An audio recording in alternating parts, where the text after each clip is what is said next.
রোজাকে সামনে রেখে অস্থির করা হচ্ছে ভোজ্য তেলের বাজার। মূল্য নির্ধারণ করা হলেও তা মানছেন না কেউই। যোগান থাকার কথা বলা হলেও তা শুধু খাতায় রয়েছে, বাস্তবে কিন্তু নেই। প্রতিনিয়ত ঠকছেন ভোক্তারা। ভোজ্য তেল এবং মশলা জাতীয় পণ্যের সংকট নিয়ে আলোচনায় বলা হচ্ছে ঘাটতি মোকাবেলায় সরবরাহ বাড়াতে হবে। রোজাকে কেন্দ্র করে আগামী 21শে ফেব্রুয়ারি থেকে দেশব্যাপী বাজার অভিযান শুরু করবে ভোক্তা অধিকার সংরক্ষণ অধিদপ্তর।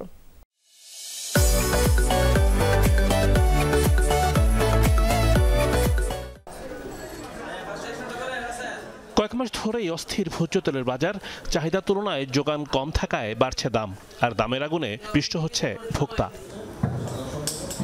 সংকটের কারণ খুঁজতে সকালে মৌলভীবাজারের ভোজ্য তেল এবং মশলা ব্যবসায়ীদের সঙ্গে বৈঠক করেছে ভোক্তা অধিকার সংরক্ষণ অধিদপ্তর। বলা হয়, যোগান আছে খাতা কলমে, বাস্তবে নেই।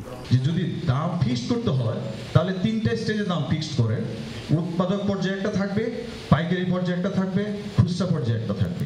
আমরা এসে জমা দিয়ে রাখছি 1 মাস 2 মাস মাল পাচ্ছি না অনেকে, এরকম অবস্থার মধ্যে আছে। কেন মিল থেকে পাকা রসিদ আমাদেরকে দেওয়া হয় না?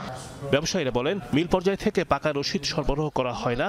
সরকার যে দাম নির্ধারণ করে দিয়েছে সেই দামে তেল পাওয়া যাচ্ছে না। 4 থেকে 5টি কোম্পানি নিয়ন্ত্রণ করছে তেলের বাজার। আমরা যদি 4-5টা কোম্পানির কাছে যে কয়েকটা লোক যদি যায় বসি সামনাসামনি, আমরা কালকে দোকান বন্ধ করে তালা মেরে চলে আসতে হবে। আমাদের বাড়াইতে হবে। আমাদের এক সময় 20-22টা রিফাইনারি ছিল, কম্পিটিশন ছিল।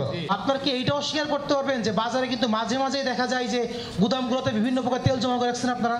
মশলার বাজারেও নেই স্বস্তি। বলা হয়, উচ্চ শুল্ক ও চোরাই পথে ভারত থেকে মশলা আসায় অস্থির হচ্ছে বাজার। আমাদেরকে এলাচিতে 1100 টাকা কেজিতে ডিউটি দিতে হয়। এটা কোনো পণ্য হইতে পারে? চাহিদাপত্র দিয়েও 2 থেকে 3 মাস পর্যন্ত তেল দিচ্ছে না উৎপাদক। রোজাকে ঘিরে বাজার অস্থির করা হচ্ছে। আসন্ন রমজানে বাজারে ভোজ্য তেলের অতিরিক্ত চাহিদাকে কেন্দ্র করে ভোজ্য তেল রিফাইনারি প্রতিষ্ঠানসমূহ তেলের মূল্য বৃদ্ধির জন্য বাজারে তেলের সরবরাহ সংকট সৃষ্টির আশঙ্কা রয়েছে। আমরা আশঙ্কা করছি রোজায় স্বস্তি ফেরাতে বাড়তি জনবল নিয়ে অভিযান চালাবে ভোক্তা অধিকার সংরক্ষণ অধিদপ্তর। দিমুর রহমান, যমুনা নিউজ, ঢাকা।